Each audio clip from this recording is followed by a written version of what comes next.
All right. Good evening, everybody, and welcome back to the C Show. I'm Chris. I am here with Ed tonight, and I got something really special. Ed is a Bigfoot researcher, or would that be a good way to phrase it, That is Ed? a that is a perfect way to put it.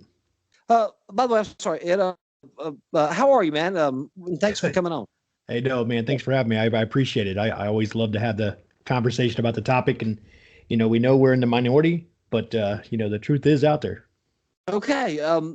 This has been something that I've always thought has always interested me. I mean, I guess ever since I was a kid, and seeing the little film and everything. But so what got you involved in it, man? What struck Ed's interest to go find the Bigfoot? Well, it was actually the exact same thing. It was the famous Patty footage that was filmed in October 20th, 1967, in Bluff Okay. Creek, California. You look at that video, and as short as it is, and it's like, when as a kid, I'm thinking, man, there are really monsters out there. Then you hear, oh, it was fake, and you're like, oh man, they're not out there. Then you hear, nope, it's real. Then you're like, yes, monsters are real. And it just that debate, and no one really seemed to know. And I love a good mystery. I love things that challenge you. I Yep. wanted to figure those things out, so I went on my own quest. Um. Okay. So you seen it, or you said that was when you said that came out? 60. 67. That was filmed October 20th, 1967, by Roger Patterson and Bob Gimlin. Roger Patterson unfortunately passed away in 71, I believe it was. Roger is still with us. I mean, Bob is still with us. Nicest guy you'll ever meet in your life, by the way. Love the man to death. Uh, I've had the honor and the privilege to hang out with him quite a few times. Great guy. Great guy. Okay. Is it real? Yes, That film is real. that film, in my estimation, in my opinion, absolutely 100% real. Okay. Why do you think it's real? You know, What is That's a great question, and I'll tell you, there's lots of answers to that question. I could go on probably for an hour talking about why I think that's real, but the biggest part of it is this: you're talking about a film that was made by two old cowboys in 1967 with a rented camera. Okay, so they didn't have money to buy big costumes and big stuff. They just didn't. In fact, Roger Patterson got in trouble because he returned the camera late. Remember, it was a rented camera, right? And he got in trouble for returning the camera late. Um, so, how is it possible that two cowboys could make a costume better than the producers for Planet of the Apes about the same time? Okay, because look, I mean, while Planet of the Apes was great for its time, you mm-hmm. look at that film now, you look at that movie now, and those are costumes. They don't even look real anymore. Right? Then you look at the fact that you can see muscle tone in the calves of Patty, uh, pendulous breast. I mean that's it's a female. Who would have even thought to do that? Um, there's so many things, and in order to get that muscle flexing in a Mhm. costume, the costume would have had to have been stretchy. It would have had to have been, something you put on that's really firm fitting and tight. Right? That type of material didn't even exist then. That stretchy material didn't come out until later, years later. So the fact that the fact that the costume couldn't have even been created to do what Patty does is enough for me. So, all right. So, for our skeptics out there, this will going to be like, well, Sure. why do these guys have a rented camera out there and they just happen to catch a Bigfoot all of a sudden walking through there? I mean, Well, it wasn't. that's I mean, that's what they were there for. That's what they were out looking for. I talked to Bob, and I asked him the exact same question, and Bob said that Roger called him up one time out of the blue and said, "Hey, man, there were some footprints found in California, and they lived in Washington, by the way, or at least Bob did. I'm not sure where Roger lived, but he said, hey, there were some footprints found.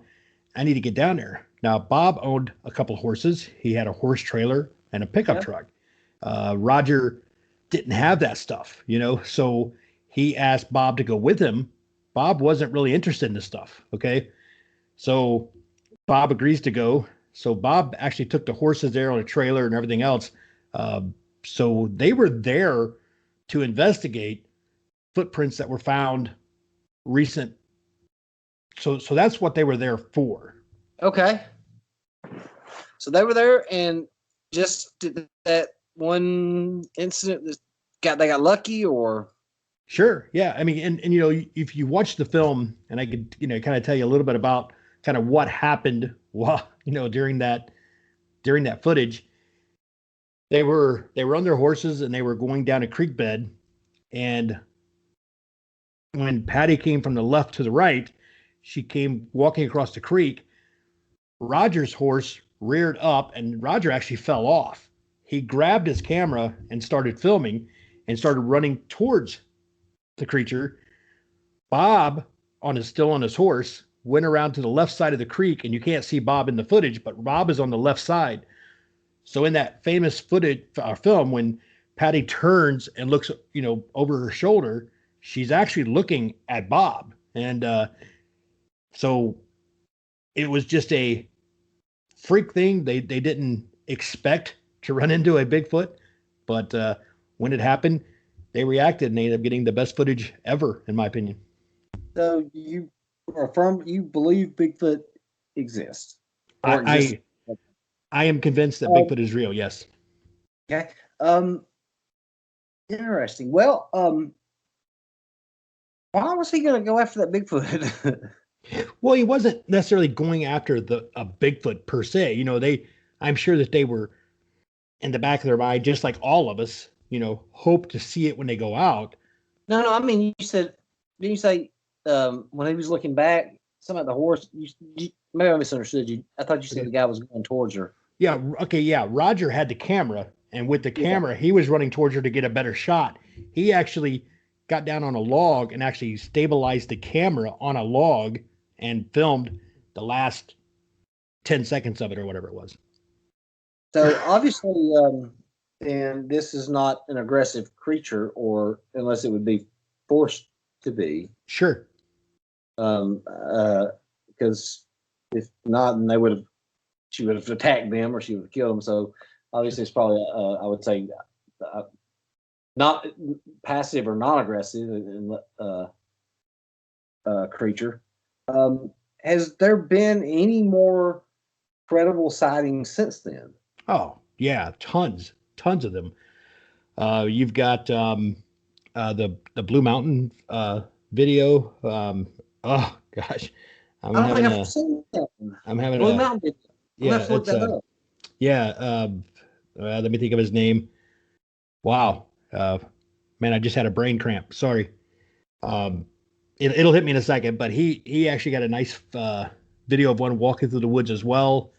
There's been lots of videos that are at worst compelling, Yeah, and we understand there's a lot of fakes out there. We get it, we know that, yeah.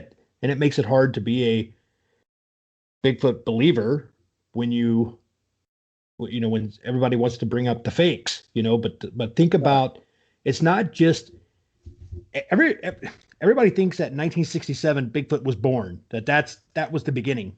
But right. It's not, Native Americans had stories about them. I was fixing to ask you about that. And I thought they even went back further than that. Tell us about the history when they first started being seen. Sure. I mean, the very first reported sighting of a Bigfoot was actually, and this may surprise you, was Leif Erikson.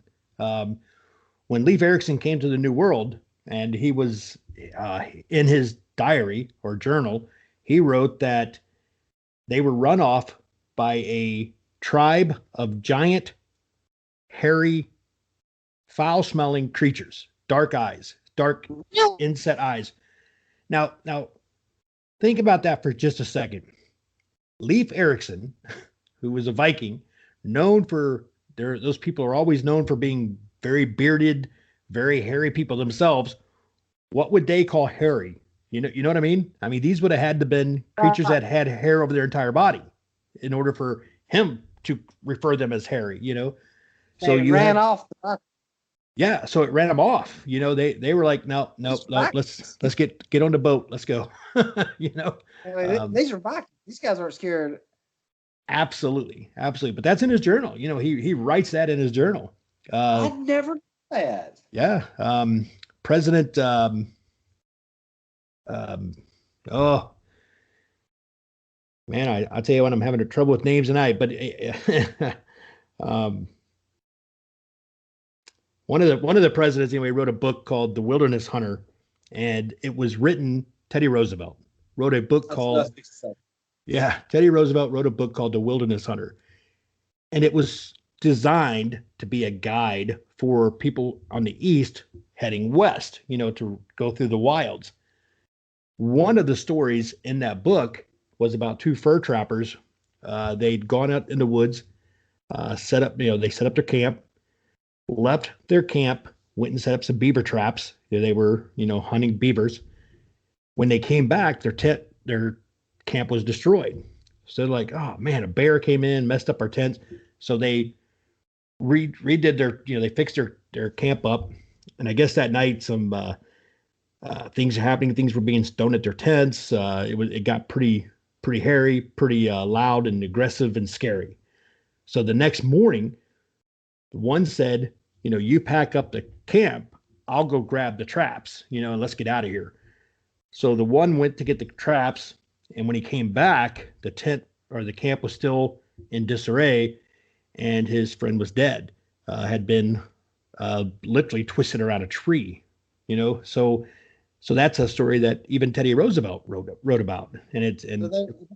I'm sorry. Go ahead. No, good. I was going to say, and every story in his book was supposedly true stories. So that was no, I'm sorry. No, go ahead. I'm good. Well, I was just saying, I wonder what caused that Bigfoot to be aggressive in towards, and I guess it could be with any creature. You know, some are aggressive and some are passive. Sure. But what if he felt threatened, or what made him felt threatened enough to kill this individual, or you know, maybe it was just aggressive as opposed to, you know, where another animal is not. I think that a lot of it has to do with territory. I would say, just like most animals, these things are probably territorial. The one that Bob and Roger came across in 1967 was probably just walking through on its way to its territory. But the one that these trappers went to, they probably set up their camp right in their territory. Okay. That makes sense. And that's just a guess. I mean, I'm just, you know, guessing, but it's very logical. Yeah, that would make sense as opposed that one is going to its territory, so don't bother me. I'm not going to bother you. Exactly. It would be like somebody sitting in your house and, you know, propped up on TV. So all right, so you talked about Leif Erikson, the first sighting. Have there been any in like prehistoric times? Well, I don't mean prehistoric times, like ancient times or. Sure. There's they've actually found some teeth and jawbone fragments of a giant ape, which the scientific name for was Gigantopithecus blacki. And it's oddly enough, if you were to Google that, Gigantopithecus blacki, what you see in that illustration of what they've reconstructed based on the teeth and jawbone is exactly what people claim to see today with Bigfoot. So there is a camp in the Bigfoot community that believe Bigfoot is a descendant of the Gigantopithecus blacki, which we know existed. Okay, because that was going to be my question. That when somebody asked me one time, did I believe in Bigfoot? I said, and I told them, I said, you know, I guess I'm kind of a fence sitter on the issue. I don't disbelieve it, but you know, I don't believe it either. You know, I could go either way. And he said something about, well, you know, they've never found bones or anything like that. So that was going to be one of my next questions about, you know, if they found any kind of, you know, Yeah, and and I get asked that a lot. Like, why haven't we found bones? Why haven't we found a body?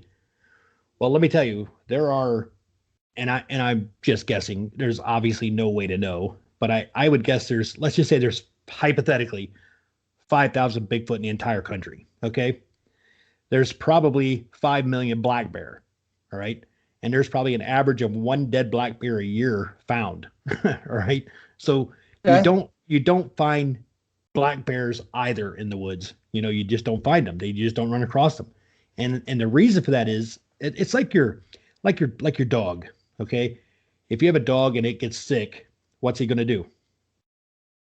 If he knows he's going to die, he's going to run off and Yeah. hide because that's it's in our nature. You don't want to be um, easy prey and be killed. You'd rather just die on your own. So you hide and you die.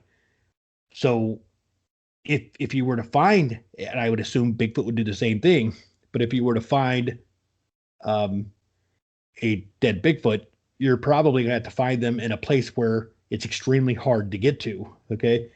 Um, and that being said, uh, they did a study. They took a deer carcass. I believe this was in Georgia. Don't quote me, but I believe it was in Georgia. But they took a dead deer and they wired it to the ground. They actually staked it down so nothing could take the body and run off or anything else. And they put a camera on it and they wanted to see how long it would take for that deer to completely be gone. And they were expecting a couple months at the best, right? 1 week. 1 week that deer was completely gone in 1 week. Even by So scavengers and rotting and so forth. absolutely, it rotted so quickly, and then scavengers, I'm sure, took the bones, but within a week it was completely gone. And of course, raccoons, possum, they'll eat the bones. They'll sit there and gnaw on the bones of another dead animal. That'd be a So big piece right there. sure, but if you got, I don't know if you've ever go camping, but when raccoons come, there's never just one. There's like a dozen. They're all over the place. So they need a big feast. Okay. So you talked about the jaws and stuff.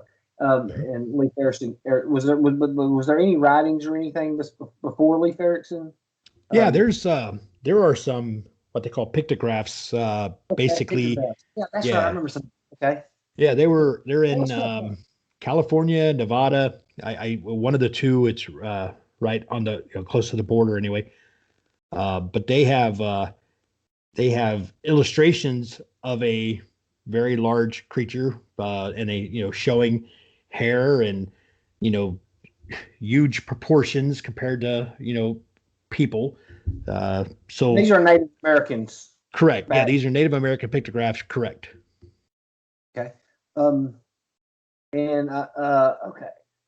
Pictographs and these things. Because I remember reading about that right there too. Okay. So Leif Erikson, he landed in what did they say? What part was he supposedly come here? I forgot. It was up north. I believe he came in through like into the Great Lakes. I believe. That's what I thought. Yeah, Okay. I think he came in through like Puget Sound or something like that, and then kind of sailed into that area. I don't know exactly where it was, top of my head, but but it was up there somewhere. Somewhere. Okay, so like obviously back then, there weren't open parks and football fields. Right. We had lots of woods. So I'm guessing, and just speculating, at that time with that many woods and stuff, they probably could have been all over the place. Yeah, absolutely, and they still are. I mean, there are sightings in 49 of the 50 states. There are reported sightings. Yeah, actually, this might surprise you, but you've got like Washington, Oregon, and California, and then at least a couple years ago, I haven't seen a recent poll, but a couple years ago, number 4 was Ohio, and then it was like Kentucky and Georgia, and Tennessee. So they're all over the place, and I definitely can see Georgia kind of surprised, but Kentucky and Tennessee, the mountains right there, and I would think maybe in West Virginia too, that you could have seen them. You said 49 out of 50. What is the only state? Hawaii. Why should I not? Why could I? Why? Yeah. Yeah. I should have known that. I should have known that. So It's wait, a long swim. yeah, yeah. So yeah, I don't think they would. Probably they probably wouldn't like the. All right, so tell me, there's been sightings in Alabama. That's where I'm from. Yeah, actually, it's funny you say that because I was in Alabama. What part of Alabama are you from? Just out of curiosity. Well, I was born. Well, I actually moved back here, but I live in a place called Locust Fork. It's about 35 minutes above Birmingham. I Yep, I grew up know. here, went into the Army for a while, came back, and I moved to Birmingham.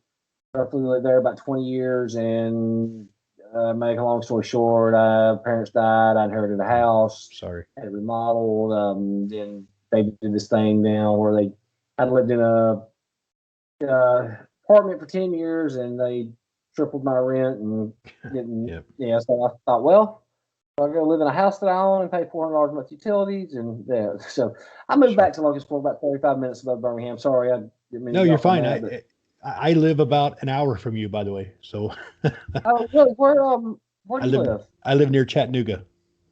Oh, yeah, you know, man, I love Chattanooga. Yeah. It's been a while since I've been up there, but that's a Yeah. fun little city. Anyway, I'm sorry to get you off. No. So Yeah, no, you're fine. I was I had gone to a location in Alabama, and we'll just say it was close to Tuscaloosa, and we had a really interesting experience. don't If you don't want to hang hear up it, off the phone. When we cut the show, don't cut off the phone because I want to hear where it was at. But sure. anyway, go ahead. Yeah, it was. So we there was five of us there. There was and I won't give names because I haven't asked permission to tell the story about the other people, but I can confirm all this, and I actually have audio. It would take me forever to find it, but I have audio of what happened and everything else. It's really cool. So there were five of us there, and we were going down this little back road in the woods, and just walking, and we heard movement in the woods to our left. Okay. One of the girls that was with us, she said that she saw something move.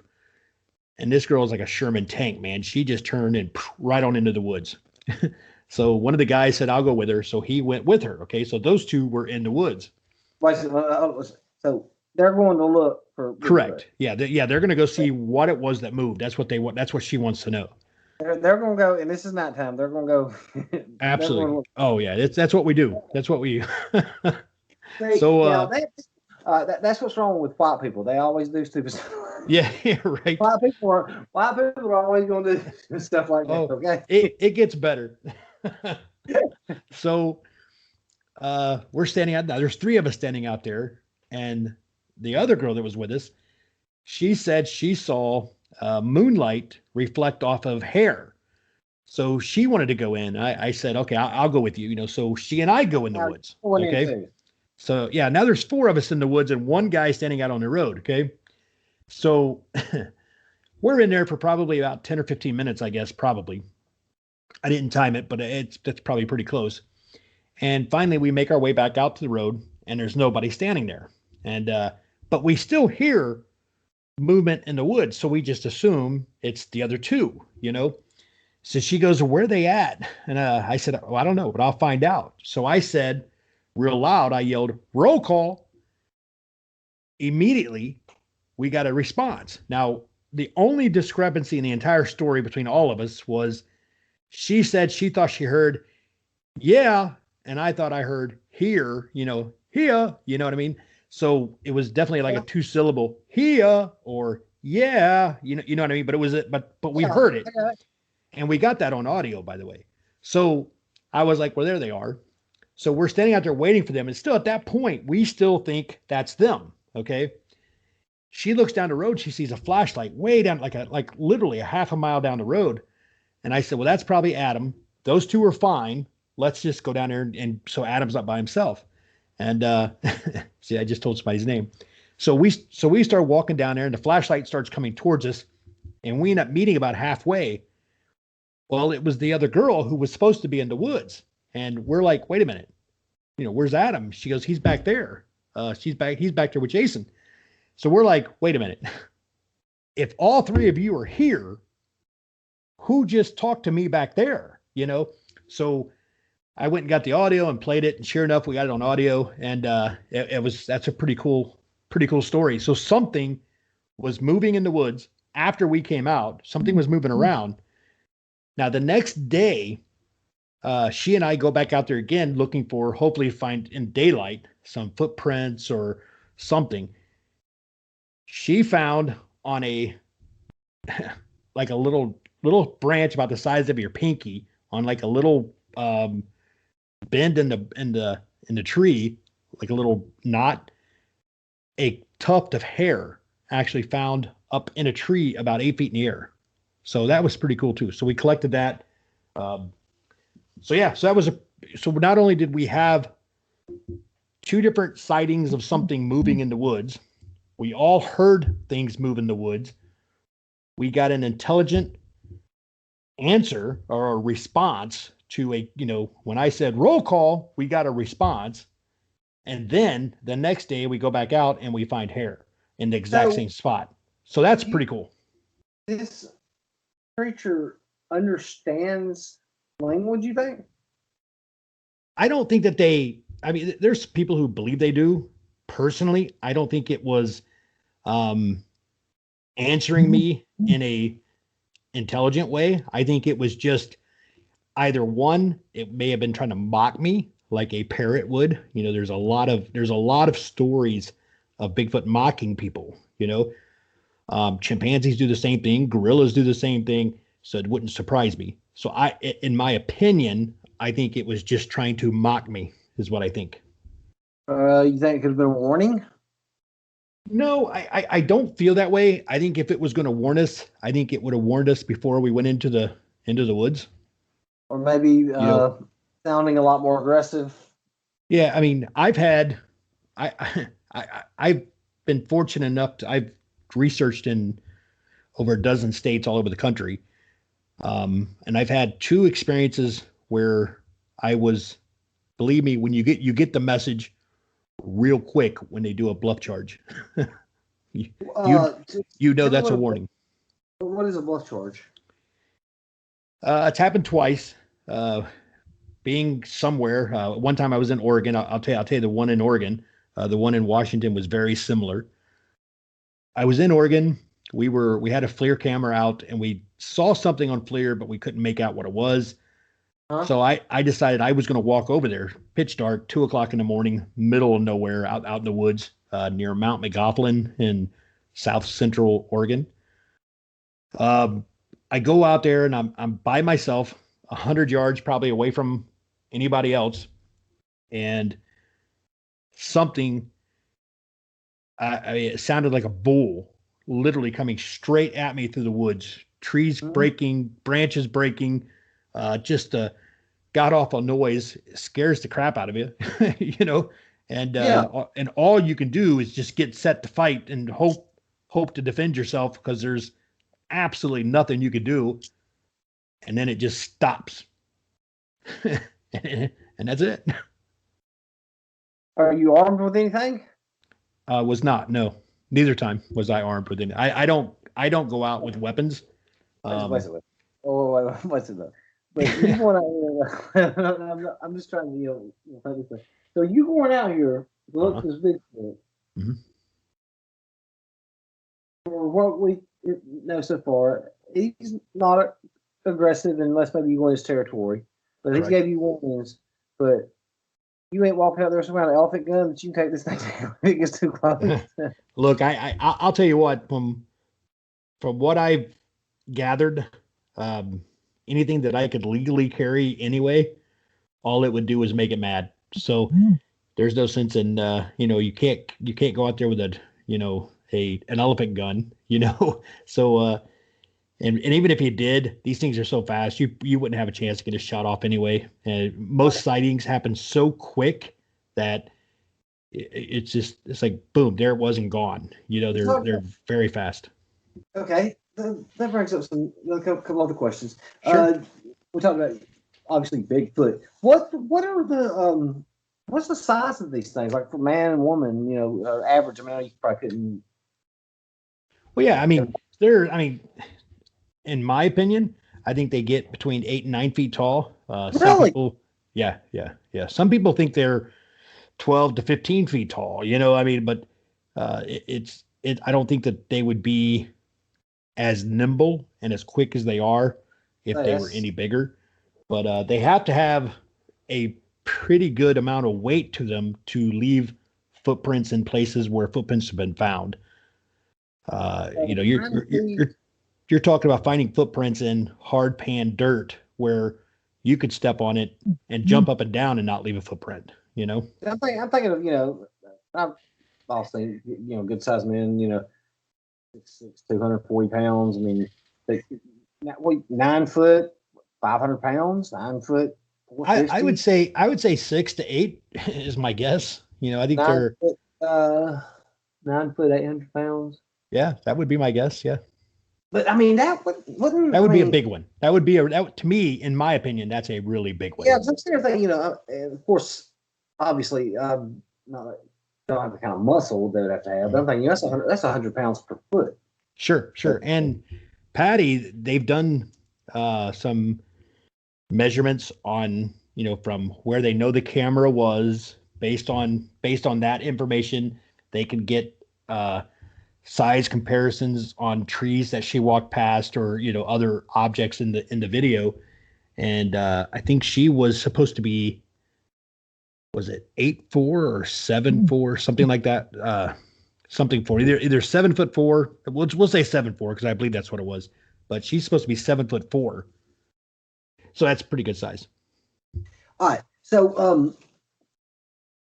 yeah, that's real good size. So you said they were quick, like how Yeah. quick we talking? We're like a 4'3", 40 defensive lineman, or No, it's really weird. It's almost like I've seen videos of things that move around, and you can't really tell. I concede this part of it. It's really hard to get a good video or picture of a Bigfoot. Okay, if it were easy, there'd be a ton of them out there, and it wouldn't even be a question anymore. But some of the ones I've seen, they actually are very quick and they can change direction very fast. They can make their way through the woods without making a peep. They're extraordinary animals. um, obviously it would take a lot to feed one of these creatures. Sure. Are they carnivores? Or are they? How do they feed? What do they do? I mean, I believe they're meat eaters. You anywhere you find a black bear, you have the right conditions for a Bigfoot. Okay, it's that simple. Um, you've got you need water, you need shelter, and you need food. So if you go out in the woods, there's deer. There's lots of reports of people finding a deer with a leg or two broken, maybe the neck's twisted, it's ripped open and the end, the liver is gone or some of the meat is gone. There's reports of blueberries, blackberries. They eat the berries off the trees just like bears do. So I think they have the same diet as a bear, but Okay. and there is absolutely zero shortage of food out in the woods. Very absolutely zero shortage. So, how, in your opinion, do they live in like a family? Mother, father, 4 kids. They live in packs. They That's have a pack great limits. question. I believe that's the case. I think they have. I think that they have a I don't know, for a lack of better words, a tribe or family Community. unit. Um, so I think there's multiple Bigfoot that live in a group setting, is what I think. And do you think like that would try? You think it's broke down to where you have the leader, and then they're in separate? One Bigfoot has a wife, or is it kind of like, I don't know? Every Bigfoot has, uh, I guess the question I'm trying to ask for when I say tribe, you've got the leader. Are they Mhm. broke off? Are the mates broke off together, or is it just kind of like a community reproductive thing? Sure. No, and that's another great question. And all I can do is tell you my opinion because obviously nobody knows. But I think that I think personally that is the case. I think that they have mates, and you see that a lot. A male and a female are generally pretty close together. You get, I think they have units that go out and hunt. I think they have, I believe they live in a setting, a small community, if you will, much like we do. Everyone has a job. Everyone does their job. Some are uh, sentinels who guard and watch for, you know, people or animals coming into their territory. I think that I think there is a leader, probably the largest, strongest one, probably would be the leader in Yeah. that type of atmosphere. So that's what I believe. Yeah. Well, I mean, I would what you just explained. I mean, I would think that would be how it would happen, logically thinking about it, because if they're advanced that far, um, what it was, mentally or intelligently, then they would, have mates and like Sure. their children and like I guess your family be here and their family be there and Mhm. so on and so forth. And that would make sense if they're because obviously if this beast is real, it seems to be an intelligent Yeah. beast. Make no Um, mistake about it. They're very intelligent. They are very, I mean, they're not, I don't see them as, um, like reading books and things like that. But right. I do think that they know how to communicate. They have a couple different ways of communicating. If you can hear, a lot of the audio that's out there. You can hear the communication. Um, they the mother raises the young. A certain sound will tell them to come home. You know what I mean? I mean, there are Right. there are very intelligent aspects to these creatures. Um, when we're talking, uh, seems like, and I may have this confused something else. Are there reports or stories of them in other nations? I want to say in Malaysia or Russia or other Oh countries. yeah, Was it? yeah. You got the Himalayas have the Yeti, which is a very similar That's type of it. creature. Russia has the Almasti, which is also a very similar, as a matter of fact, almost exact same type of creature. There are smaller ones that are believed to be in, uh, I guess it is Malaysia. Um, and then there's what's that other? There's another country with 1 second. What's it called? I thought I was better prepared than this, Chris. I'm sorry. No, you're fine. I mean, not not knowing remember which countries. Okay, Uh, but I just remember. I just want to make sure there were. It's not just isolated oh to. yeah, yeah. They're all over the world. I mean, there's obviously different. Let me give you an example. Um, a lizard here in, let's just say, Arizona. Okay, here in the states, a big lizard is a foot long, and that's enough to scare somebody. All right, Right. but that same lizard, if it lived in, say, Galapagos, that thing's probably going to be as big as a car. There's different Right. different atmospheres, different areas. Things grow and evolve differently. So in some countries they're smaller. Some countries, like in Russia, for example, they're supposedly larger. Um, the Yeti is more um, apt for that type of weather. They're thicker coats. They're not really white, by the way, and people think that Yeti is white, and it isn't. Actually, most credible reports of a Yeti are the same color as a Bigfoot. Brown, gray, red, dark hair, not white. But yeah, so depending on where they are, uh, determines how big they can get, how strong they can get, what kind of hair they have, whether it's long hair, thin hair, thick hair, whatever. How many do you? And it's probably a hard question. Is how many do you think would be in a tribal type setting?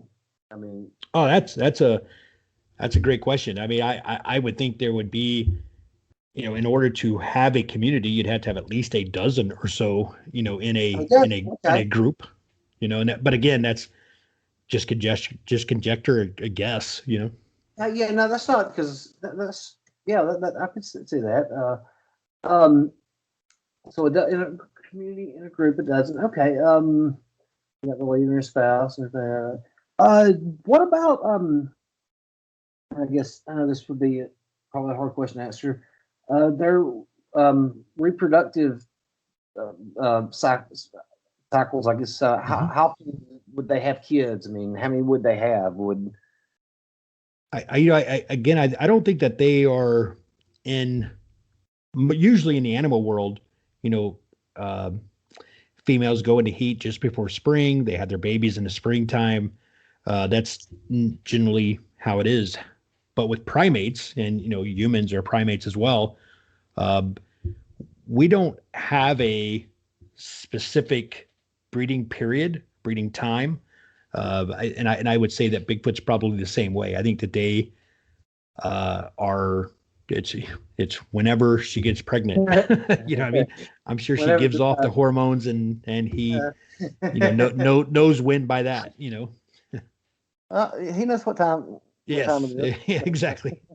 Yeah. and then it may decide, hey, that's what time it is too.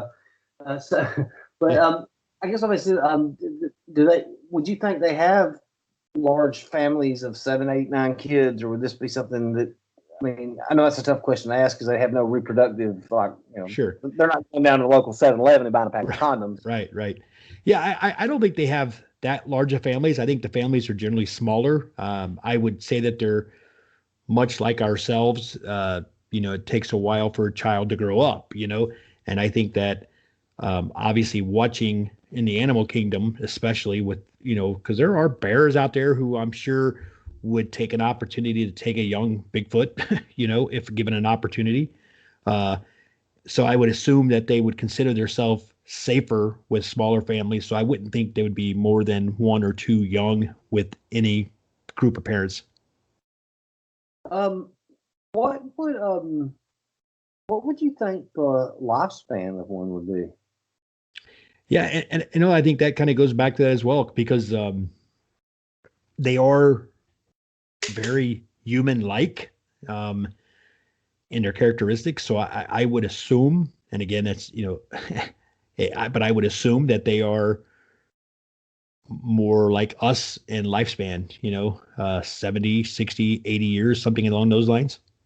You think they would probably suffer the same ailments humans do, cancer, heart disease? No, I don't actually, and I'll tell you why. Because I think they live a lot better than we do. They're not going to put preservatives in their food, and they're not going to smoke cigarettes and drink beer, and those things that we all enjoy doing. That, 12 pack of Dr. Peppers a day. Right. So snack cakes. sure, exactly. So their diet is going to be a lot different, which is going to give them an advantage as far as health goes. Yes. So they would probably just be they just get old and die. Absolutely. So that diet is, I think, why they're so strong, so. So, okay. So, obviously, like we touched on, unless they go in their territory, they're not going to be aggressive creatures unless you get too close. They don't want to be interacting with humans, and they want to be left alone. Sure. You think But they're curious. Okay, yeah, that makes sense. I think they will, you talk about interacting with humans. I think they do, but I think they try to do it from a distance. They're curious about what we are or what we're doing. I think that, Like what you we're know, curious of. yeah, absolutely. I mean, here's the thing is I hear people who will tell me all the time, I hear it a number of times. I've been hunting for 30 years and I've never seen one. Well, why would you? If you're not looking for it and you don't know what you're looking for, I guarantee you in that 30 years you've been hunting, you've heard noises that you can't explain, that you don't know what it is. You've heard something walking around. You've probably heard Oh sticks yeah. break. You've probably had something thrown at you, but you just like, oh, it must have been a branch falling out of the tree. You try to make excuses and reasons why it's something because the human nature is no matter what happens around us, we try to find a way to explain it. And when we try to find a way to explain things, we try to find ways in our past and our knowledge to explain things, Yes. I So don't. Yes. so if you don't believe in Bigfoot, you don't think they're there, but you have an encounter, you're not going to attribute it to what it could be. So people are kind of closed-minded when they have an experience, they don't even know it. I mean, yeah, I see that. I mean, so I've been, I know exactly what you mean by that about hearing noises because I mean, what the place that I inherited, I mean, in the back, I mean, I've got a lot of land on it, but Mhm. 4 acres of woods. Oh, great. And I'm not saying there's no Bigfoot out there. I've been out there before, just because I'm a nocturnal person, and, Sure. and I've been out there and I've been, what? Heard, that I was like, what was that noise? Sure. And I was, Absolutely. and of course, I'm not saying there's a Bigfoot there, but I know what you mean when you hear stuff that you can't explain. Sure. And I'll give you an example of how that can also backfire on you as well. We were we were in where were we? We were in Oregon, but we were a different location. We were in Southwest Oregon and near Grants Pass, if that tells you anything. Um, we were out there, and I was walking, and I would have sworn that it sounded like something bipedal with 2 feet, 2 legs, walking just on the other side of the trees along with me. And I'm going, man, what is that? And I had a camera with me, and I looked down at the trees that were beside me, and they were off the ground a couple feet. You could see under the trees. And I thought, man, if there's something under there, I'm going to get it on film. I'm going to at least get its feet. So I went to the ground, took the camera, and I was filming underneath the trees. It turned out it was a couple little birds. And I'm like, it's crazy. You can get fooled. If you go out there with a mindset of, I know there's Bigfoot out here, you can also get fooled. Then to you, everything is Bigfoot. And that's not the way it should be. You've got to follow, you have to be open-minded enough to at least investigate what you hear or what you see. However, you have to be critical enough to question your own thoughts as well. So just because you hear something in the woods doesn't mean it's a Bigfoot. But just because you hear something in the woods doesn't mean it's not.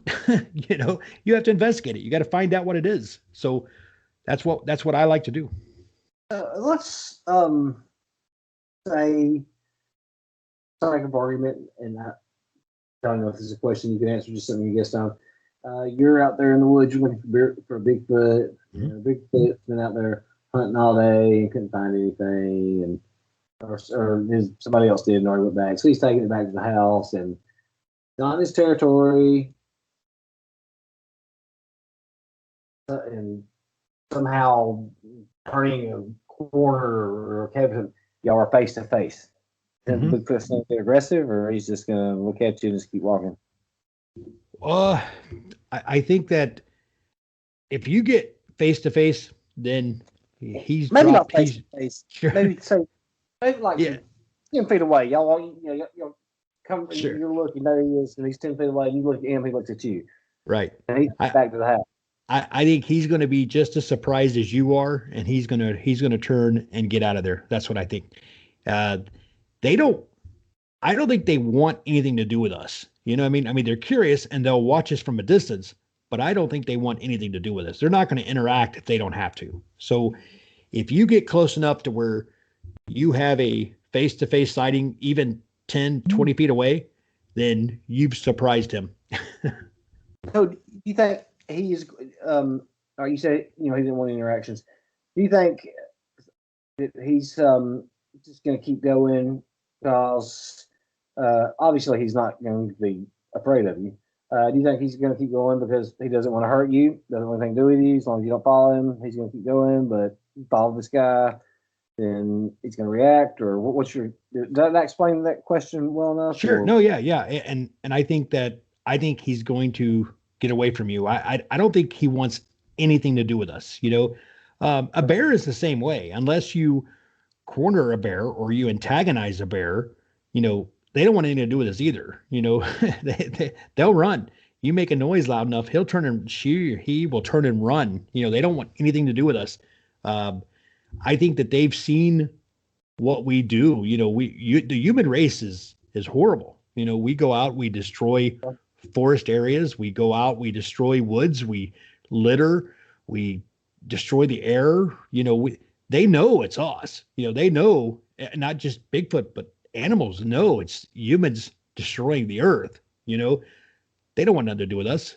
They don't like us. Yeah, that's a good point. Okay. Do you think that if somehow humans were able to catch Bigfoots like they do some of the apes or gorilla or whatever it was, do you think they're intelligent enough to interact like the when they're talking? I guess what are they, sign language or whatever they're using with those primates? Do you think they're intelligent enough to interact? Or I do. I think that's a great question, and I think if we were to, there's a story. I don't know if you know where. Where is it? It's in Florida. It's up by it's real close to the Georgia, Alabama, Florida area, right there. Okay. There was a story that, and this is actually in the newspaper and everything else back in the time. Don't ask me what year it was. I don't remember, but they actually caught a wild man. That's what they called it, a wild man. It was what they thought was human, covered in hair. Did not speak English, didn't speak any language, grunted, and it could have been a juvenile, but they actually caught it and put it in a cage and didn't know what to do with it. So they took it to the governor's house, which is odd, but they literally took it to the governor's house. Now this is a newspaper article, by the way, okay, and they took it to the mayor's house, and the mayor's like, well, maybe it's just an escaped mental institute, So they sent it to a mental institute where it actually lived there for like 8 years, and it died in captivity, supposedly buried on the property. And then after that, they built a building over top of it, forgetting that it was there. So they tested for any kind of DNA or anything like that? Well, no, of course, and that's I back in those days, you would never have even thought to take samples of anything, and again, they didn't know what it was. They just thought it was human enough that it was just a wild man. So, yeah. So no, but yeah, there was no DNA, no, nothing. Yeah, they have nothing. And I know this right here, because there's no telling how this would be expensive. The hair that you got from when I wish, you can't ask somebody to pay that, but to do some kind of DNA testing and find out, I was going to do that. Actually, I had called, the hair went with one of the guys that was with us. He took the hairs with him. He lived in Atlanta. I had someone who was going to analyze the hair for me for free, which was great. So I called him up and I said, hey, can you mail me the hair? And he did. When I got it, the envelope had rodent teeth marks on it, and the hair was gone. So a rodent had gotten into the envelope at the mail and had eaten the hair, which I don't understand, but the hair was gone, and there were mouse tooth tooth marks on the envelope. It was cut open basically with teeth. So Um, so, and I guess this would be a difficult question. I guess it all comes on down people people's religion and stuff. Do you think this is part of evolution that was the link from whatever turned into man? I mean, sure. or, No, I don't think that's a silly question or a bad question at all. That's a great question. Um, you look back in when evolution first began, there were at some point there was a Neanderthal type human right? or man who decided, some of them decided, it's a lot easier to get food if we stay on the ground. Some of them decided, it's a lot safer to survive if we live up in the trees. Okay. Then the ones in the trees evolve one way, the ones on the ground evolve another way. At some point, there's another split, and then another split, another split. I believe that Bigfoot is just one of those splits. I think it's a late split that uh,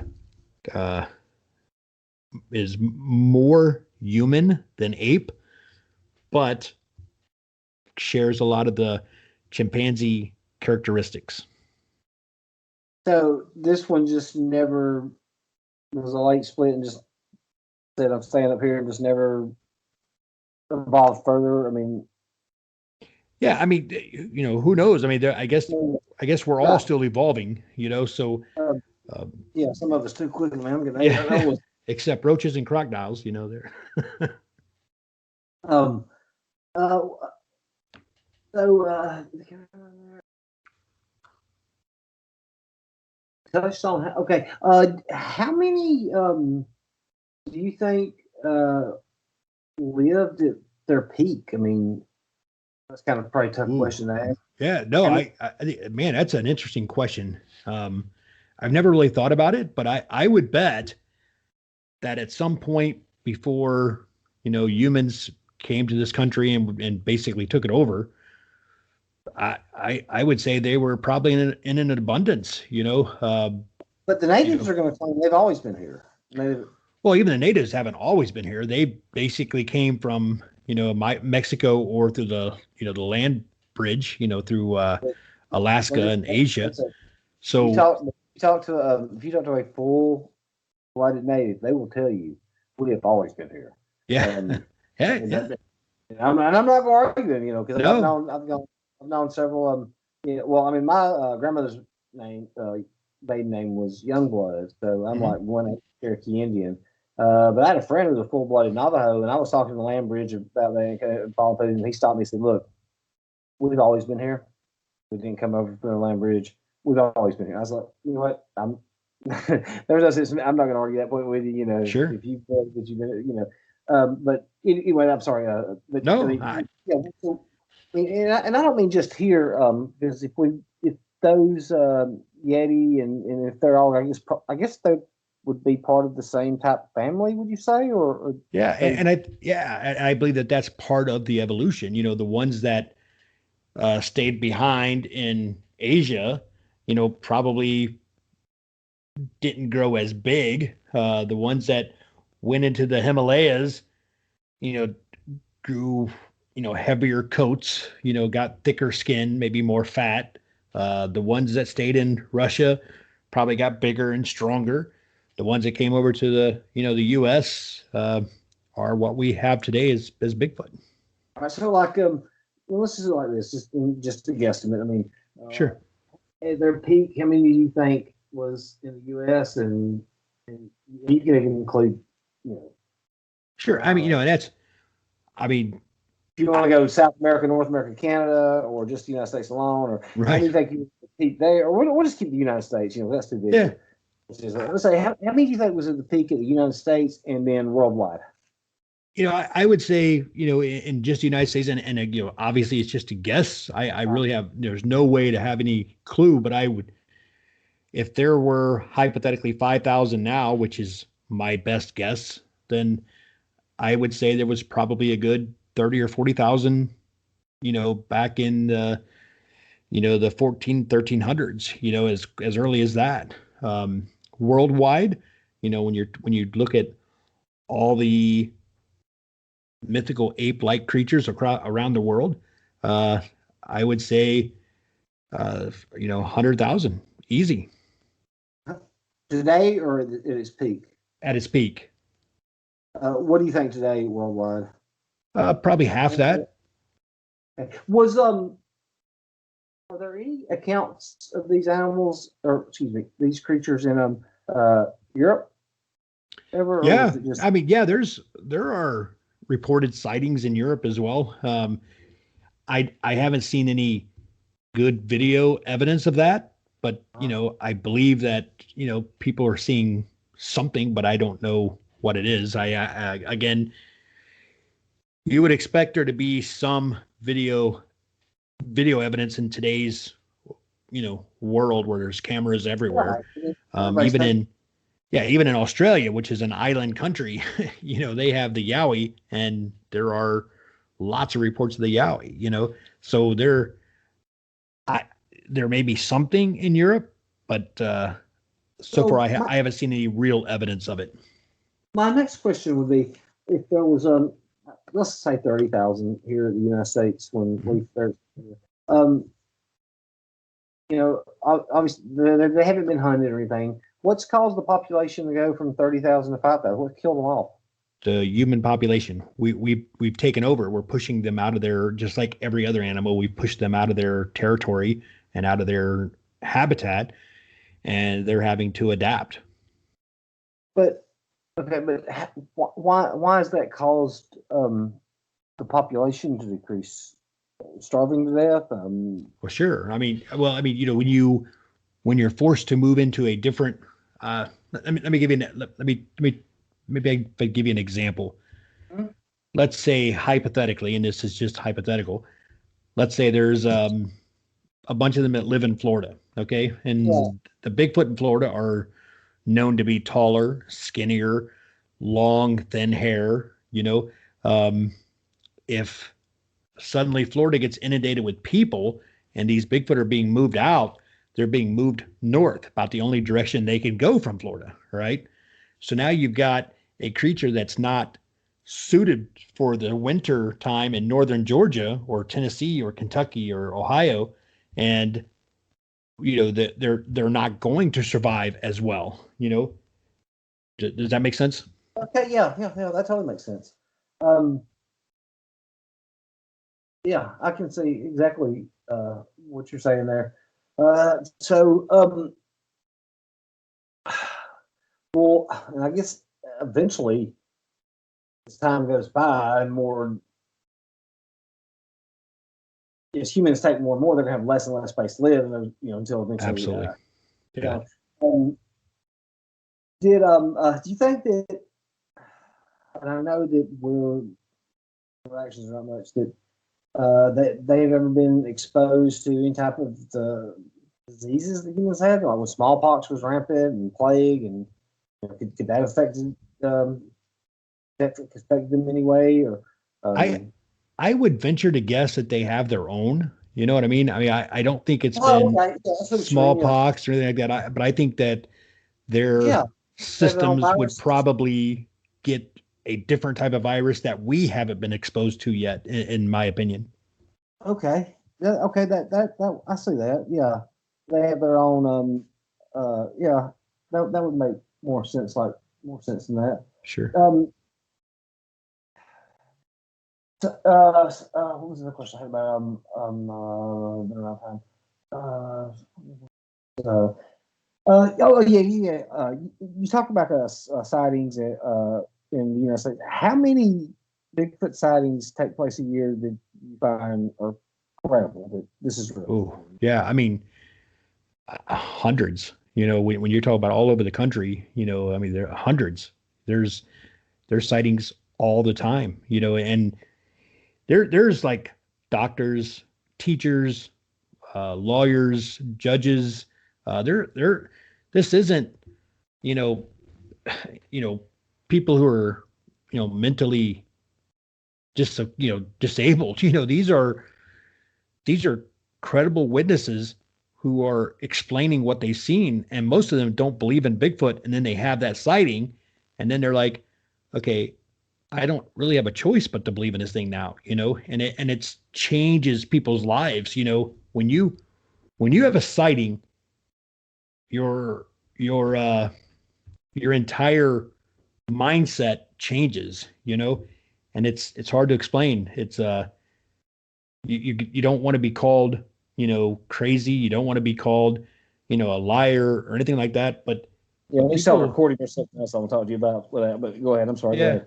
But I mean, but people have sightings that they can't explain, and they see things, and they're afraid to talk about it because they're afraid of ridicule. They're afraid of being laughed at and made fun of, but it's now becoming more and more common. And you can use the analogy of UFOs. Okay. At one point, it was the same thing with UFOs. If you said you saw a spacecraft flying through the air, you were made fun of. You were crazy, Arrested now. and Yeah. I mean, now even the Pope made a comment that said it's okay to believe in life on other planets and still believe in God. The Pope made that comment. So, and now you got the UFO videos from the government, from the Air Force and the Navy. You've got an abundance of evidence of it. And now it's not so crazy to say, hey, I believe in UFOs, or I believe in aliens, or I believe that there's life on other planets. I believe we've been visited. None of those things are so crazy anymore. Bigfoot just hasn't reached that point yet, but it's coming. It's coming. Once they get, a good DNA sample, and once somebody gets a better video, or better pictures, or finds a body, all that will change. like, because people, and I've got a very open mind on things. I've always had a vivid imagination, and people's asked me, do I believe in Bigfoot? And I told them, I said, well, I can't really say I disbelieve in it. Right. I said it's just like there's some thick forest out there that I don't know what's in this forest, and it's kind of Sure. like the ocean's so deep. I don't know what kind of creatures are really at the bottom of the ocean that we've never seen, and I really don't want to go down there and find them either. Oh, there's abundance. Yeah. Yeah. Yeah, I mean, I'm not have no desire to. So when somebody's asked me that, I said, I guess I would say fence it or something. Mhm. I don't disbelieve it's possible. Sure. I can't say I 100% believe in it either. But it's I can see it where that they are smart enough that they kept away, and Sure. we just haven't found them. And Well, let's put that in perspective for a second. Do you know, since the 1940s, 1930s, 1940s, I'd say 40s, there have been over 80 planes that have crashed in the Pacific Northwest that we cannot find. We know they crashed there. We just can't find them. If you can't use today's technology and satellite imagery and everything else to find these planes, what makes you think it's going to be that easy to find a Bigfoot? that is a very good point right there. To touch off on that, they never found that plane 3 or 4 years ago in the Pacific. Oh, yeah. Flight, what is it, 212 or whatever it was. Yeah. But yeah. Yeah. Yep. And another thing too, like start to say off on this. I mean, where I live at now, my GPS will show me 15 miles away from where I actually am. Yeah. Yeah. I hear you. Show me 15 miles away from from that. Man, you should write a book or make some kind of documentary on this, because this would be awesome. I mean, I've when I was told that somebody had me an interview lined up, I was like, I stayed on him for 3 or 4 days. I was like, hey, what? I want to interview this guy, man. I mean, I want to hear this. This it's not something I'm coming on to. When I have somebody coming on there with some kind of theory that I want to go, don't believe. But I was like, oh, Sure. this sounds very interesting to me. Here's the fun part about this topic. Number one, let me say that I understand that Bigfoot believers are a minority, and I get that. I understand that. Mhm. But let's let's take a step back and let's try to figure out why they're a minority, because there's enough credible evidence out there to suggest that at least at worst, the possibility of them existing is there. Okay. The problem is because it's such a taboo subject, if you will, people are afraid to get laughed at or whatever. You get some guy going to work, he's at work and they're like, hey, yeah, somebody's, watch that Bigfoot show last night. And his buddy says, oh, Bigfoot ain't real. That's stupid, or whatever. Now that guy's saying he knows what he's talking about, so he must know what he's talking about because he sounds very adamant about it. So yeah, Bigfoot's not real. So now that person doesn't believe in it either. You know what I mean? So that's something else. And kind of long, I'm going to tell you about something else too. Yeah. When we start recording, because there's something else about that. But I'm sorry. Go ahead. But yeah, so that they ridicule him. I mean, that's what he's talking about. Well, exactly. He's right. There's no such thing as Bigfoot. So okay. So the point of that is, if you're basing your opinion, or in some people's minds, knowledge, on what you're hearing from the welder next to you, then you're not doing yourself justice. I challenge anybody who's listening to this. You feel free to contact Chris and let's have the conversation. We'll do it right here on this show if you want. But if you're going to debate with me and you're going to say that Bigfoot isn't real and you're going to make that claim, then I'm going to challenge you better do some research first, because there's enough evidence out there that suggests it's real. And excellent. I'm going to try to find a debate for that now. You bring it up. And I'll tell you right now, it is impossible for someone to prove Bigfoot does not exist. It is possible to prove Bigfoot does exist. So I already have the advantage. Good point. Good point. One final question I have to Sure. Okay, so you've got a tribe of 12 or whatever. Just a guess, yeah. Well, sure. Let's say 16, 20, whatever. 18. Okay. And one of the elders passes. Mm-hmm. How do you think? I mean, do they eat the body? Do they bury it? How do you think would they dispose of their dead? That's a really good question, and there's a lot of theories out there. Some people think that they use caves. Some people think that they bury them with rocks. Some people think they just bury them. Some people think they just discard them and let nature take them back. So I don't know. I really don't know, but I think it's an answer that I would love to find out someday. Do you think that they have emotions like humans do, where they would be grieving, they'd be sad?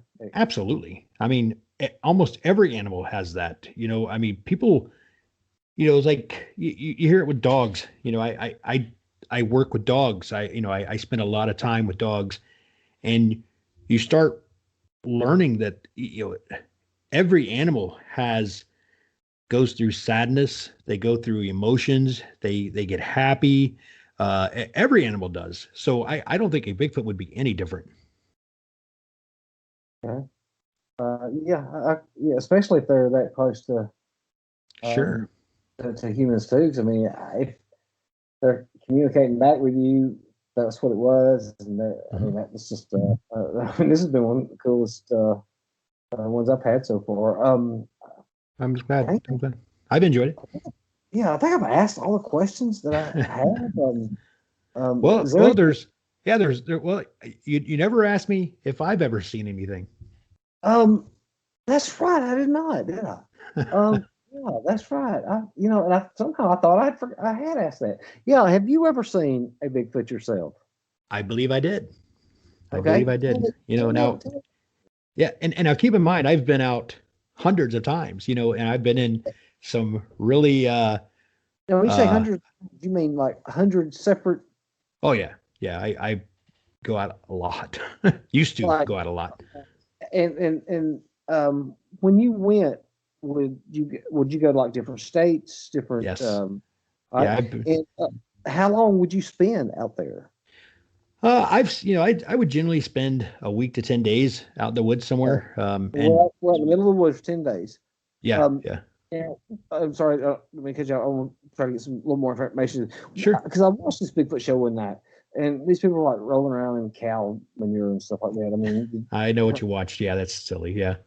and I was like, I was trying to figure out how that was, tracking the Bigfoot. But I mean, y'all bring stuff that kind of brought it there because somebody was telling, what, and somebody was talking about bring something with them that would attract a Bigfoot's uh, wanting it to sexual arouse, sexually Understood. aroused. I'm thinking, the last thing I want is a 10-foot-pound or 10-foot pound Bigfoot running at me with a raging boner. Okay, I Right, mean, right, right. I mean, I know I know the show you're talking about, and I know the person you're talking about. I actually know him personally, and you're talking about a guy who wanted to have some girls out there who were that time of the month, and hoping that the smell of the menstrual cycle would bring in a Bigfoot. So they wanted to use these women as bait. I'm assuming that's what you're referring to.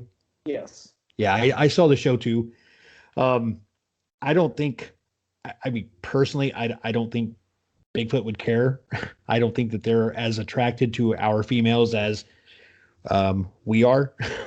You know what I mean? So, so I would assume that our females don't give off the same hormones as theirs does. You know, Okay. there's enough of a difference in the species that they're not going to want to, intermingle with us. I don't think. Okay. But All right. Did you bring anything out there like something that you thought might bait them, lure them close to you?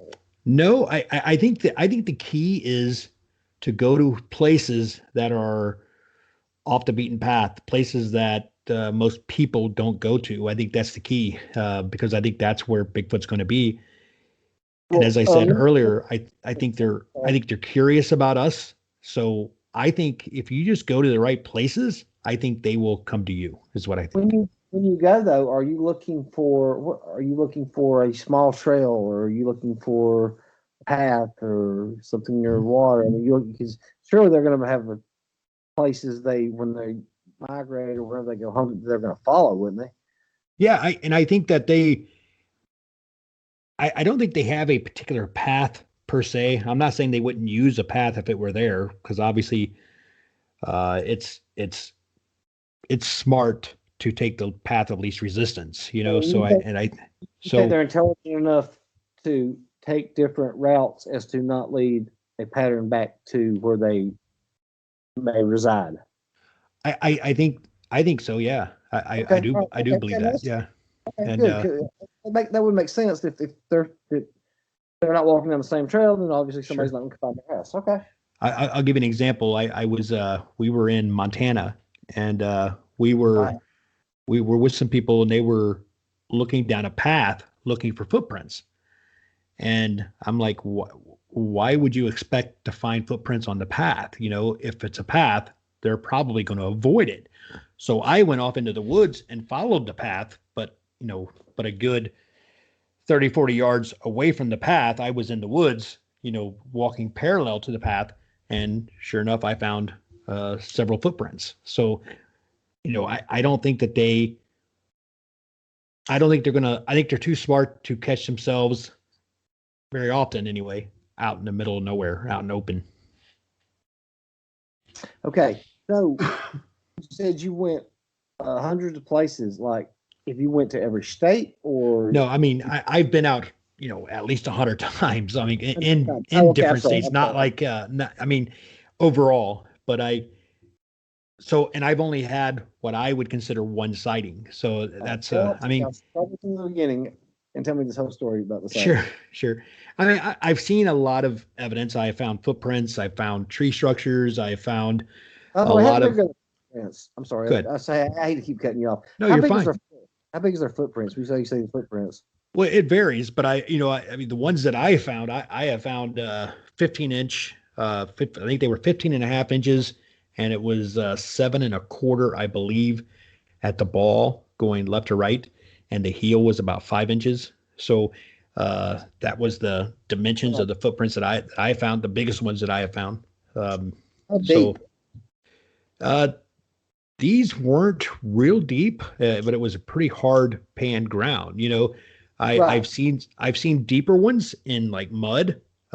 We found some really really interesting footprints around 4 Mile Lake in Oregon that were in some mud in a place where there would be very unlikely anyway that a human would be. Now these weren't huge footprints, but they were Would you barefoot footprints. did you ever making photos or make a cast of these things? Yeah, we generally get photos, and we've made some casts that casts are not as easy as people think.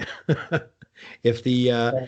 if the ground is wet, which is where the softer the dirt, the wetter it is in most cases, and it's really hard to get a cast in wet footprints. Okay, but you have made some photos of the Sure, footprint. absolutely. Okay. Yeah, I've got some. I can, in fact, tomorrow or something, I'll shoot you some photos and stuff if you'd like. Yeah, do that because when I'm still learning how to edit this stuff, but I'd like to put a picture of them up and show the footprint or something. Sure.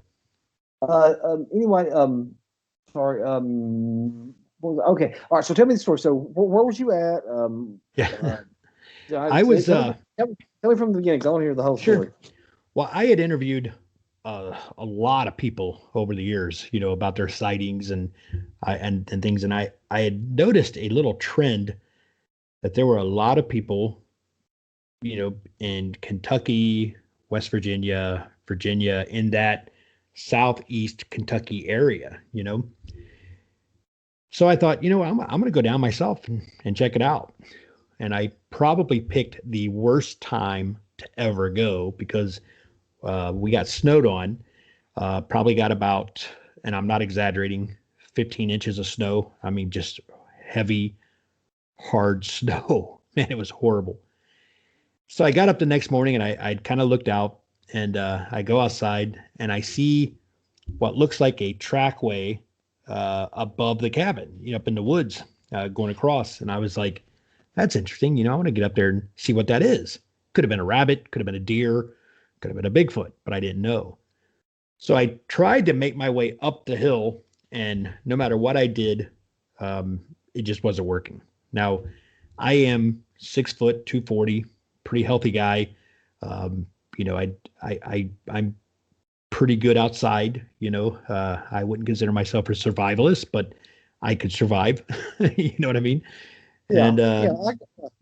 I was literally crawling on my hands and knees up this hill trying to get up there because he couldn't walk. It was just too thick. Yeah. So I'm climbing it, and I hear a very definitive, no ifs, ands, and buts about it. It was a very solid piece of wood hitting another solid piece of wood. Very solid. Sound like two baseball bats. Koosh. And I stopped because I was trying to figure out where it came from, and after waiting probably 15 seconds, it seemed like 5 minutes, I kind of rolled over on my butt there on the hill and I took out my binoculars and I was looking around in the direction I thought it was coming from. And pretty far distance away on another mountain, I saw something moving and I kind of got my binoculars on it and I looked and it was still really small and I couldn't make out a lot of detail, but whatever it was walking bipedal and was having absolutely no problem walking through the exact same conditions that I had to crawl through. Right. Oh my God. Now, again, I'm 6 feet tall, 240 pounds, pretty healthy guy. And I couldn't walk through this stuff at all. I literally was crawling on my hands and knees. So I watched it with the binoculars.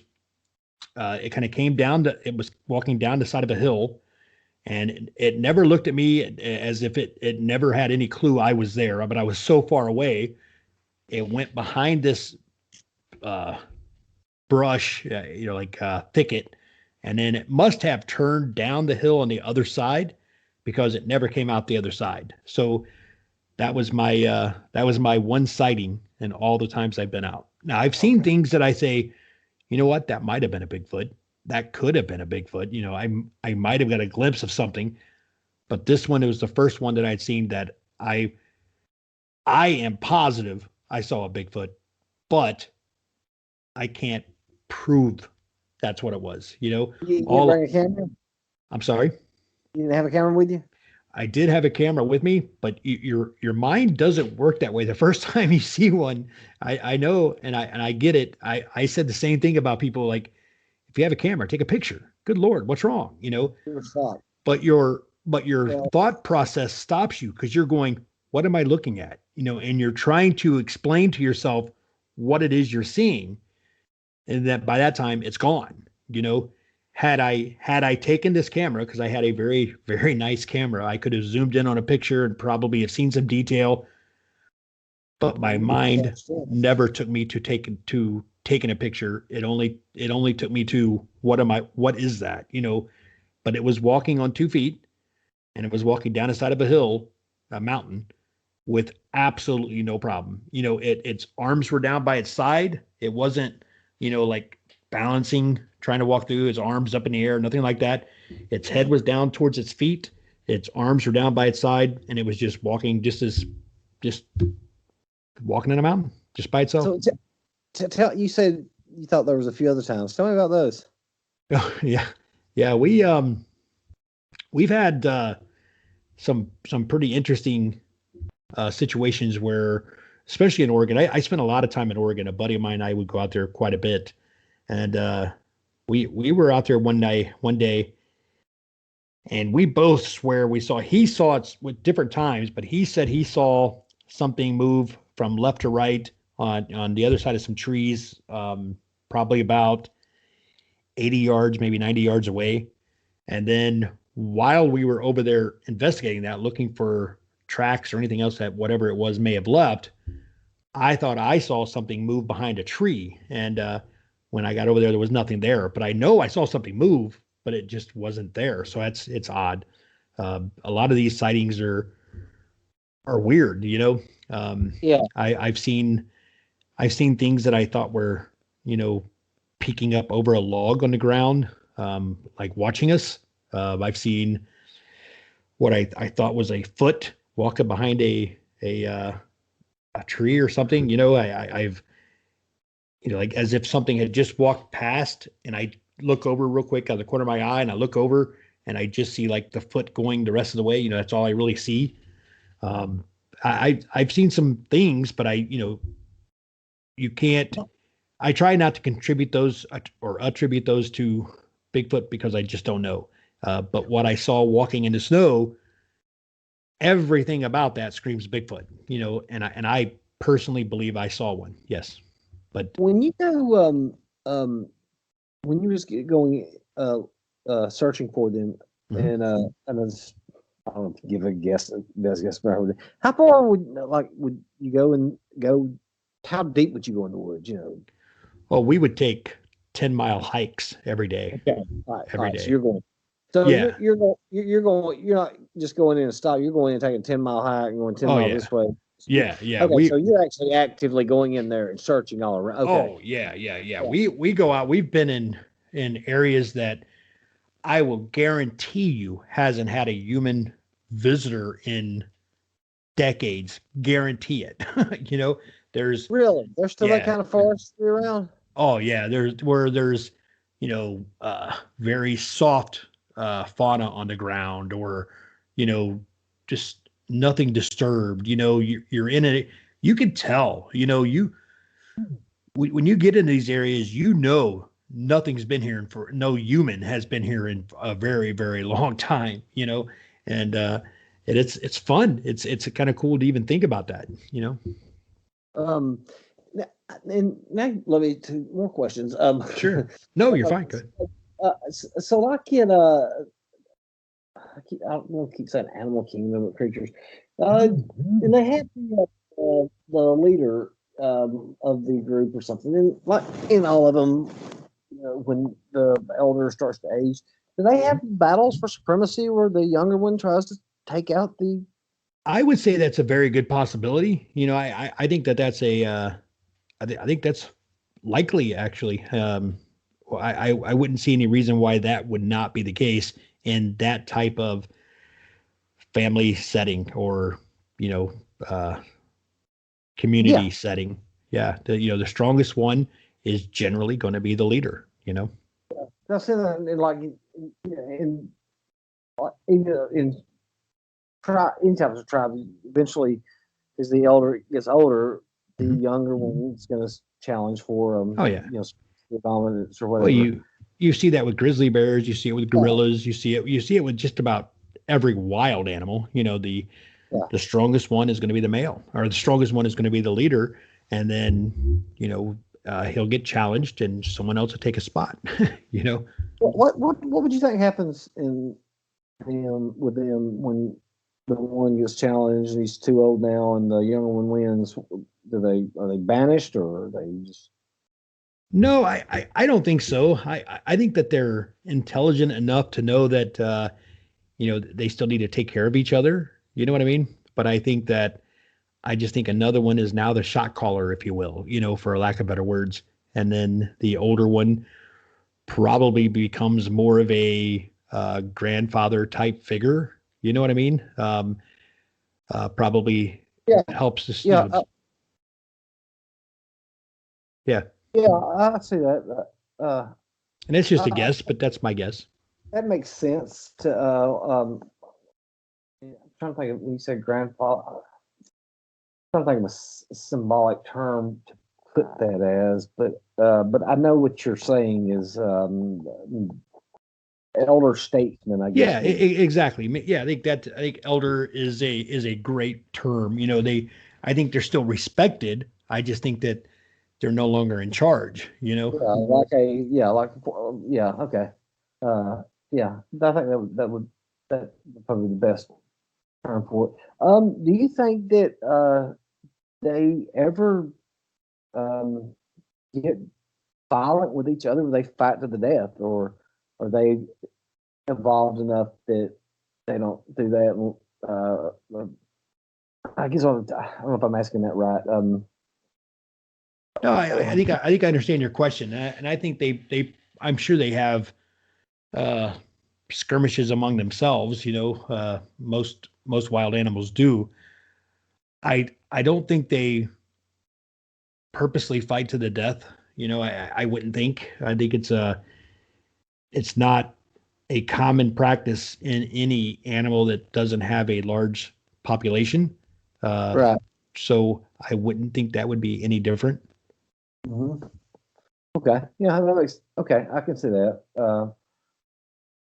What would you think that would cause them to fight over a female or? I would say if they're going to fight amongst themselves, I mean, I think they're a lot like us.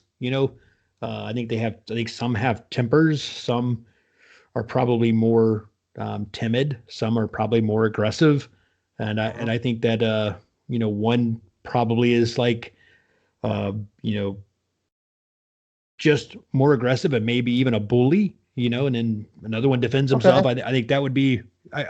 I guess the way I'm trying to answer that question, I think they're a lot like us. I think they'll So have fights because you they think get mad at each other. you think they have individual personalities? Oh, yeah, absolutely. Yeah, absolutely. Um, do you think that there is a way? You said you thought the one was speaking. Do you think that they have their own language that they're communicate with each other with? Like you said, that one said yeah or yeah. What do you Sure. think that there's words that they say that they like that they're talking to each other in? Yeah, absolutely. Absolutely. I mean, Yeah. I think they have their own language or at least Well, I mean, a form of they're talking like language. that's Absolutely. yeah. Yeah. But they will like communicate to where me hungry or something. Right. Right. That person, yeah. Okay, so yeah, they would have their own language. They understand Sure. what they want. Yeah, that okay. That makes sense too. Putting it like that. I mean, I don't know. Because that makes me wonder too how. Because I think I read one time that a dog can understand up to 250 words. Mhm. You know, I would, obviously they're more intelligent than a dog. So, I wonder how close they are intelligence wise away from what a human is because, Sure. No, uh, that's a great question. I'm sure they have their own word for a tree, and they probably have their own sound or word for river or whatever. And I'm sure they have a very small vocabulary to just important words like maybe deer, water, shelter, things that help them survive. They probably don't have a word for like car. You know what I mean? But I'm sure that they do, have their own words so or vocabulary for things that do they you think need. they're capable of? Because obviously, they can understand more words than, like I said, a dog said.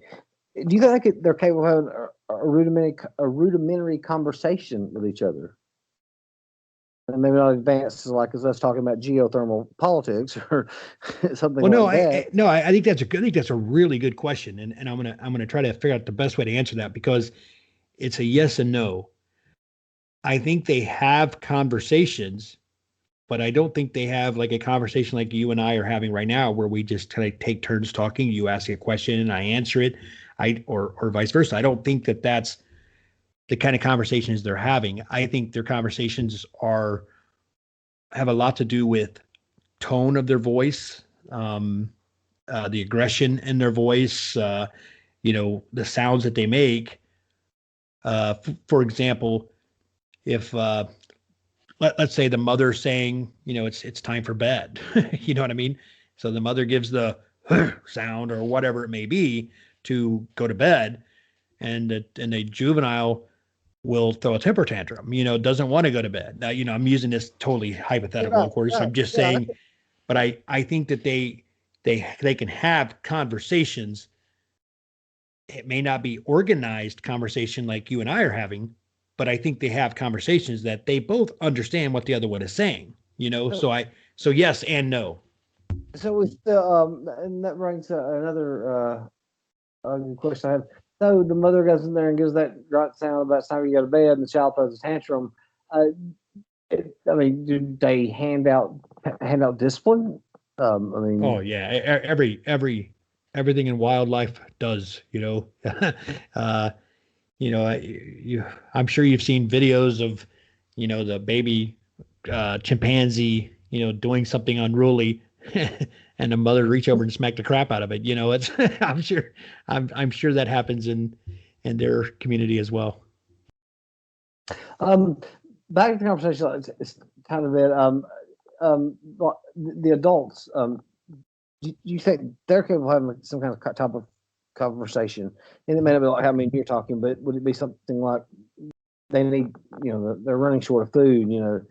We need to find food, or Sure, absolutely. I would all but guarantee that they have a form of conversation. Again, it may not be as organized as you and I are doing, but to them, it's plenty organized and they understand it completely. and I mean, yeah. So they're not, obviously talking about Alabama's upcoming football season and stuff like Yeah, that. exactly, exactly. But they're but they're having conversations that like I said, not like me and you are, but more, I guess, conversations on what we need to survive, what time it's Sure. time to go here. Right. Not conversations like, okay, so, very capable of understanding each other. If and I touched on this earlier about if we got caught. I mean, do you think that they would be able to understand human words if one was taken into captivity and worked with like that? I Like, think that they would be a hard animal to adapt to captivity. I don't think they would do very well in captivity.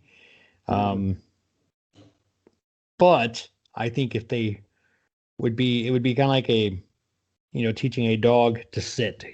They would understand, they would learn a word and know what that word means, and it would be up to them whether they wanted to sit or not, you know.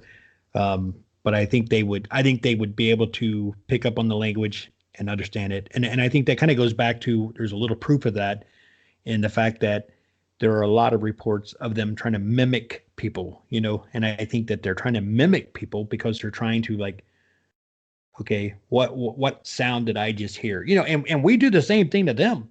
You know, You think Bigfoot that hunters are out there making howls and everything else, you know, so we're mimicking them. Why wouldn't they mimic us? you said they're mimicking? Do you think they're doing it to mess with you or to have fun, or do you think they're just? I think it goes.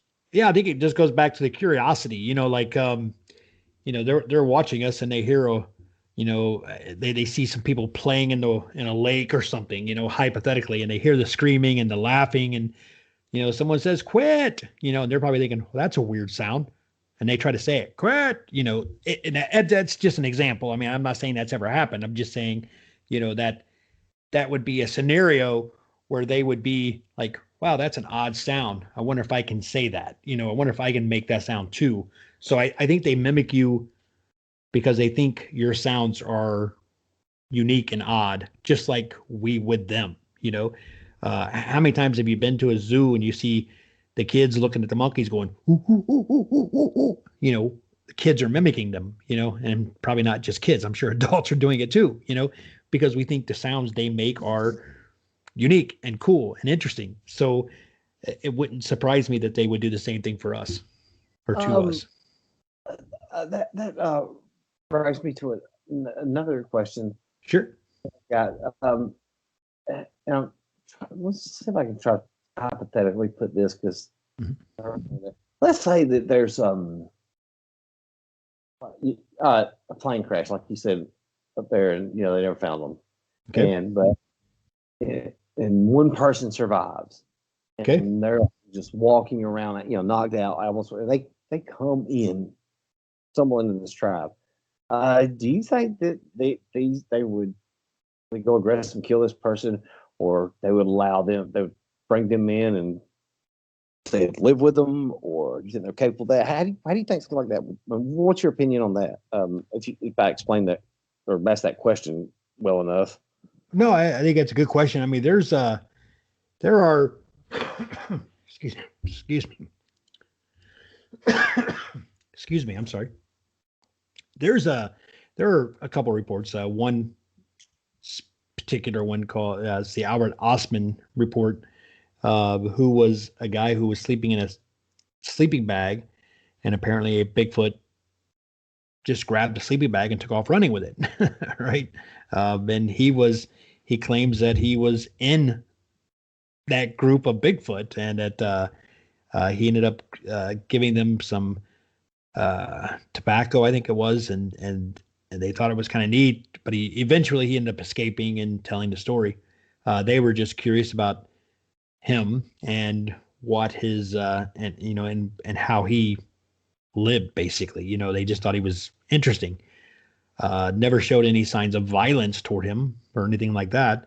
So I would say if a person were lost out in the woods and they were in distress already, I think that it's likely that a Bigfoot would actually try to help them get back on track, as opposed to letting them just walk into their camp. You know what I mean?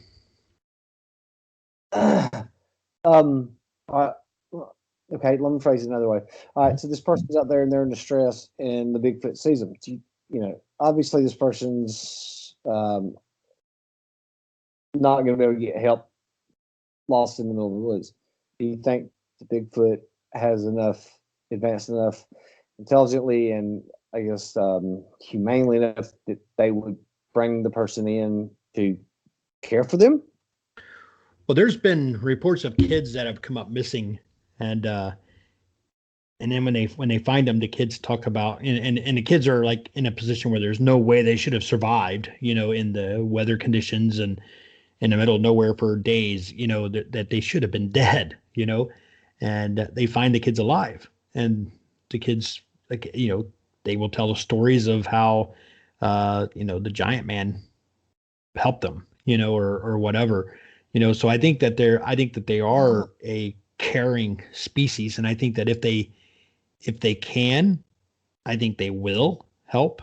But like most animals, doesn't mean that's the case. I'm sure that under certain So, circumstances, I think that they would be more aggressive. I guess if I'm thinking of what you're saying with the kid happening, if there was some situation like that, they would help the person until Sure. get them back to health, so to speak, Yeah. and then take guide or take them close enough to where They can be found. They can be found. Yeah. Perfect example. There was a story. There was a story I heard of a little boy who was lost in the woods, and there was a search party out looking for him. And they looked all over the place, and they even walked up and down certain paths. One of the guides, or one of the people looking for the child, was a Native American who had a very good understanding of their ancient, beliefs and stuff. Okay, and he claimed that he'd gone down a path and nothing was there. Later, he comes down a path and he finds a particular stack of rocks that were stacked in a certain way, and he recognized that as what Native Americans used to do, to give a message. I don't remember what the message was, but he followed that message and found the little boy. But the rocks weren't there at one point, and then they were there later. So it was almost like the Bigfoot was like remembered what the Native Americans used to do, so that's what he did. Thinking that we all are Native Americans, basically. We should all understand what they're saying. Wouldn't that lead one to believe, though, that the Native Americans and the Bigfoot had more interactions? Oh yeah, there's lots of stories. There's a sure. No, Yeah. I heard one story, great story of a Native Americans that, and I believe they were here in Tennessee, as a matter of fact, in the was at the Smoky Mountains, and or some Appalachia maybe, but basically the Native Americans would leave a basket of fruits out into woods overnight. The next day, it would be gone, and then a few days later, the basket would return with medicinal type herbs and spices and stuff that are only found in the tops of the mountains. You can't get them where we were. So it was almost like a trading type thing going on. And, and those Wow. are some Native American stories as well, so there's lots of Native American stories involving the Bigfoot. So, and from different tribes, I mean, tribes that didn't even talk to each other, but they would describe the same thing. Some of them looked at them as, you have Mother Nature. Some of them looked at Bigfoot as a Father Nature type figure, the guardian of the woods, or something like that. Some of them would use Bigfoot as the boogeyman, basically tell their kids, don't go out in the woods, or the Sasquatch is going to get you, and so they use it as a deterrent, So there's an abundance of stories from Native Americans. I mean excuse me, brings up another question. They must be more, I guess, intellectually advanced if they knew that these things that were found up there, that they were a type of medicine. Oh yeah, yeah. It's like they knew that there was the Native Americans needed this certain herb or whatever it was, some plant, to create medicines for their people. So, but they also knew that that was hard for them to get to. So, in return for the whatever the food was that the Native Americans left out, I'm assuming would be some kind of bread, some kind of fruits, vegetables, something along those lines. Then the Bigfoot felt obligated to return the favor and said, hey, thank you for the food. Here, let me get this stuff that I can get easy for you, but it's hard for you to get. I'm going to return the favor. That's kind of what the story is. So it's a situation. So I don't want anything to do with you or be around you. You drop your stuff here, I'll drop my stuff. Exactly. Return it, and Exactly. you stay on your side, and I'll stay on mine. Sure. Exactly. So okay, okay, and I've already covered that question earlier about that. So for the most part, I mean, your opinion, and again, you can't say because there's individual personalities, but for the most part, you're not in their territory and they see you, you don't think they're going to automatically be aggressive. They're just going to look and keep going. That's what I believe. Yeah. I mean, there are stories of people being, being attacked, but I think that You think they were provoked though? I think that when I think when you get warned. I'll give you an like I said, the two bluff charges that I had. I think that was my warning not to be there. If I had Like a not, dog growling. yeah, exactly. Had I Well, not that's adhered to like those that. warnings, it could have been worse. Yeah. Yeah. Okay. Yeah. I see that. I mean, um, you know, you get your warning. Hey, don't come any further. Uh, Right. so I mean, I guess what I'm saying is they're not going to be aggressive unless you force them to be aggressive. That's Or that's that's my belief. Yes. yeah, like if you pass them, you keep going, they're not gonna they're gonna let you go on your way. Correct. Yeah. I mean, yeah, I could say that I guess they've advanced or they're that advanced intellectually and I guess with emotions and stuff that they're not going to mess with you unless you cross a certain cross a line with them. I guess that'd be a fair statement. That's it. That's my belief. Yes. I mean, because and the reason I say that is because if they were a aggressive um, species, it looks like there'd be a lot more people shredded and tore apart Absolutely. all the time. And they Absolutely. be Correct. coming out of the woods Right. to find people, to go kill them and or something like Correct. that. Yeah. Make no mistake about it. They are the apex predator. Uh, um, and I wonder is we take more and more forest away. I mean, is it just going to be something that dwindles down to where there's just so many, and then suddenly we find the last 10 or 12 that are living, or And well, yeah, and I think that's what's already happening. I think that's why sightings are up, encounters are up, reports are up. It's because we keep encroaching on their where they are, and that's, I mean, it's a shame, I really mean that. We're ruining the human race, and I know I probably haven't been very fair to the human race during this interview, but I can tell you the human race is like, we're a horrible species. We're greedy. We take what we want. We don't care about the outcome, and it's a shame. And I wish that we um, could change that. I think you pretty much hit it on the point, nail on the head one time because I made the statement. Somebody told me I was wrong, and I said no, I firmly believe this. I said we're born innately evil. It's just Absolutely. it just depends on how much of us let the evil come out.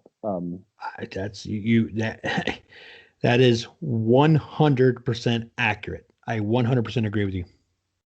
Um, you know, and it's just how it is. I mean, I've seen it, and I think you're right. It's a shame. Like I said, we're greedy. We're all out for ourselves. But I mean, this is an amazing story. I didn't expect this to be this interesting. I mean, I expected it to be interesting. And well, actually, what I thought you was going to try to come. Well, he said when I was told I had a Bigfoot interview, I was kind of thinking I had somebody who was going to come out here and say, "No, it didn't exist," and blah blah blah. And I didn't realize I was like, "Oh wow, okay, I got somebody's going to explain this to me." And Right. this has actually been one of the funnest ones I've had. Well, I I'm glad know you enjoyed it. I enjoyed it too. everybody else is going to enjoy it.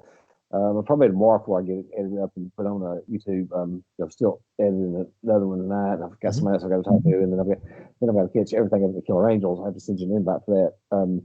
But anyway, other than that, is there anything else you want to add to this? Uh, Other no, than I that? mean, if you want to see more from me, I guess you can go to Big Truth. That's BIGTRUTH. It's one word, Big Truth. Our YouTube channel. You can see a lot of the interviews I've done. You can see a lot of our field research, videos, pictures, stories. We have a lot of content on there. Definitely go check that out, and we'll make sure that we post this in a place where some of our viewers can come here as well and see what you got going on. Well, when I edit this, Mhm. when I edit this, I always put Joe and whoever I'm talking with. I will make sure that I definitely put your YouTube channel on there at the front Great. when it comes in the opening credits. And you said it's your YouTube channel is Big Truth, or Yes, what did one you word. Big Truth. Bigtruth.